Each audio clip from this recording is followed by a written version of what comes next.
கடவுளுடன் காலை வணக்கம். புனித மத்தேயு எழுதிய நற்செய்தி 7ஆம் அதிகாரம் 21 முதல் 29 வரையுள்ள இறைவார்த்தைகள்.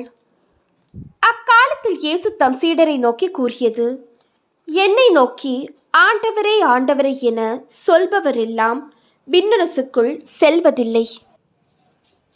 மாறாக விண்ணுலகிலுள்ள என் தந்தையின் திருவுளத்தின்படி செயல்படுபவரே செல்வர்.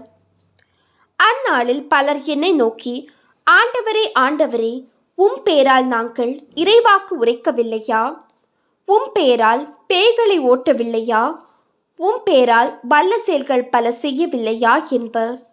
அதற்கு நான் அவர்களிடம், உங்களை எனக்கு தெரியவே தெரியாது, நெறிக்கேடாய் செயல்படுவோரே, என்னை விட்டு அகன்று போங்கள் என வெளிப்படையாக அறிவிப்பேன். ஆகவே நான் சொல்லும் இவ்வார்த்தைகளை கேட்டு இவற்றின்படி செயல்படுகிற எவரும் பாறை மீது தம் வீட்டை கட்டிய அறிவாளிக்கு ஒப்பாவர்.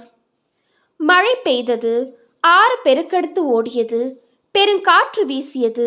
அவை அவ்வீட்டின் மீது மோதியும் அது விடவில்லை, ஏனெனில் பாறையின் மீது அதன் அடித்தளம் இடப்பட்டிருந்தது. நான் சொல்லும் இந்த வார்த்தைகளை கேட்டு இவற்றின்படி செயல்படாத எவரும் மணல் மீது தம் வீட்டை கட்டிய அறிவிலிக்கு ஒப்பாவர். மழை பெய்தது, ஆறு பெருக்கெடுத்து ஓடியது, பெருங்காற்று வீசியது. அவை அவ்வீட்டை தாக்க அது விழுந்தது. இவ்வாறு பேரழிவு நேர்ந்தது.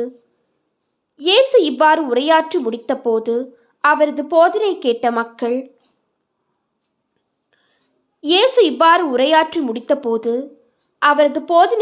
மக்கள் கூட்டத்தினர் வியப்பில் ஆழ்ந்தனர்.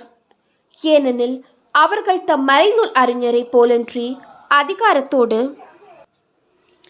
அவர்களுக்கு அவர் கற்பித்தார். இது கிறிஸ்துவின் நற்செய்தி.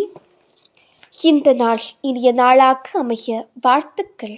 பல பல புதுமைகள், பெருமைகள், இனிமைகள் இறங்கிய நல்ல நாள், ஒரு நல்ல நாள், நம் தேவன் தந்த நாள். இது நல்ல நாள், ஒரு நல்ல நாள், நம் தேவன் தந்த